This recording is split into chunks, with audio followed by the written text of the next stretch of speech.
낮은 수준이라도 이미 인종주의를 분할선으로 하는 새로운 적대의 전선이 희미하게나마 그어지고 있음을 포착해야 한다.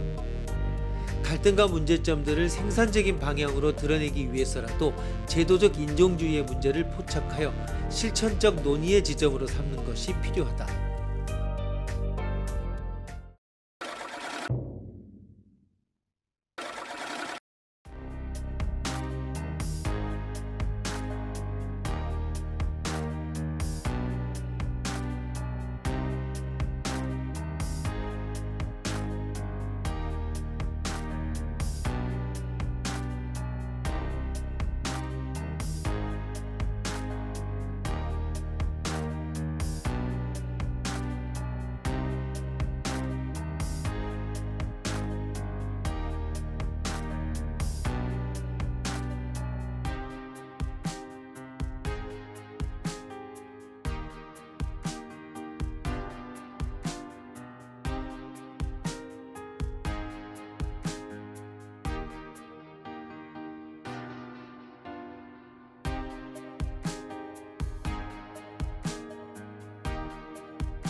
심리학의 자아 정의를 보면 자아는 이들로부터의 요구와 초자아로부터의 요구를 받아들여 외부로부터의 자극을 조정하는 기능을 갖는다라고 합니다. 그런 자아는 어떻게 규정되는 것일까?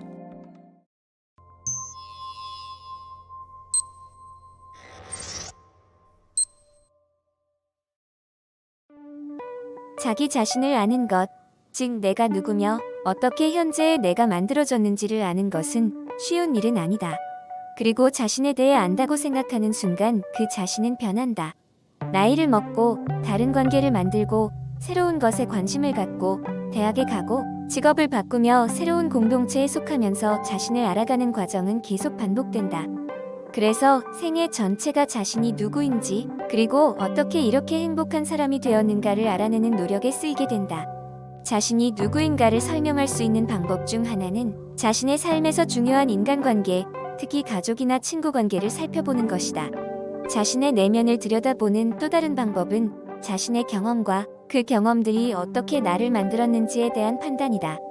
자신을 규정하고 만들어온 삶의 관계와 경험뿐 아니라 자신이 속해 있는 특정한 공동체의 언어와 문화도 매우 실제적인 의미에서 자신이 누구인가를 규정한다. 태어나면서부터 사람들은 주변에 가까운 집단의 규범과 행동, 가치와 언어를 습득하고 그것에 의해 스스로를 만들어 나가게 된다. 자신의 자아 모습은 무엇으로 규정되는지 생각해 보시오.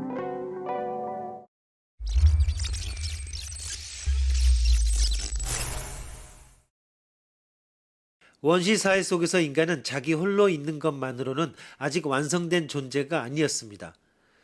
인간은 그가 살고 있는 사회 구조와 뗄 수 없고 비로소 그 안에서 자기 자신이 됩니다. 만일 사회 구성원 중 한 사람이 죽을 때 곡을 하는 것은 그의 죽음을 슬퍼하기 때문이 아니라 그의 죽음으로 사회 구조가 혼란을 받게 된 것을 슬퍼하기 때문일 수도 있습니다. 사실 나라는 말은 어떤 관계에서만 사용되기 때문에 단지 나 아버지, 나 삼촌 등의 형식으로만 나타납니다. 개인은 친족 관계와 집단 관계에서 비로소 자기 자신을 발견하게 됩니다. 그러므로 한 인격은 여기저기 확산되고 보다 넓은 관계의 장에서 그가 담당해야 하는 역할과 떨어질 수 없습니다. 이 관계가 없이 곧 개인으로서는 아무것도 아닙니다. 그의 행동 거지는 사회적 신화적 공간 안에서 결정됩니다. 우리의 심신은 늘 성장하고 변화합니다. 그러나 우리는 역시 같은 자신으로 생각하고 타인과 구별합니다. 이 동일하다고 의식한 자기를 자아라고 합니다.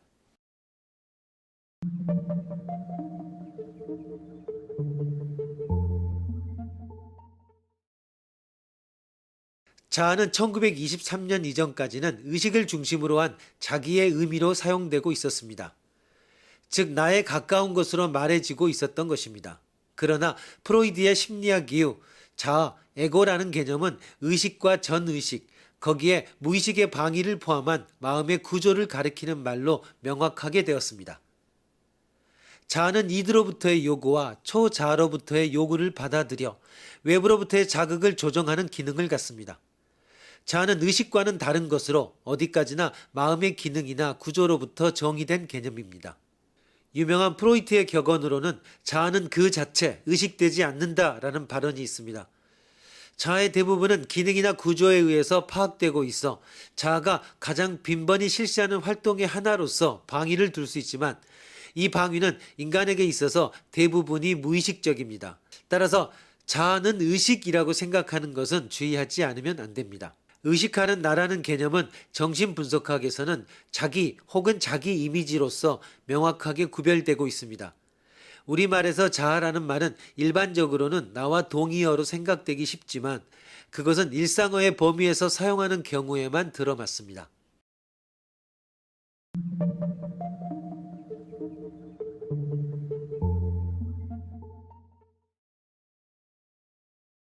의식 내용의 차원에서 나를 구하고자 하면 의식 내용들 또는 정보들의 흐름 이외에 나는 없습니다.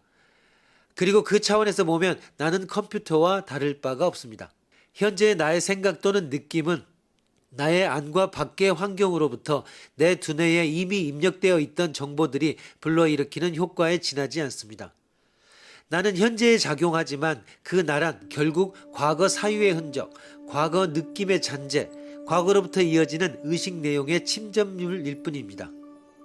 우리의 일상적인 대부분의 의식 활동은 이미 입력된 정보에 의해, 즉 과거에 규정되는 활동입니다. 정보는 의식 내용입니다. 만일 의식 내용에 대해 그런 내용을 가지는 의식 자체를 구분해낼 수 없다면, 정보의 흐름으로부터 그런 정보를 간직하는 마음 자체를 구분해낼 수 없다면 인간의 마음은 단지 과거 정보의 산물에 지나지 않는다는 것을 부정할 수 없을 것입니다.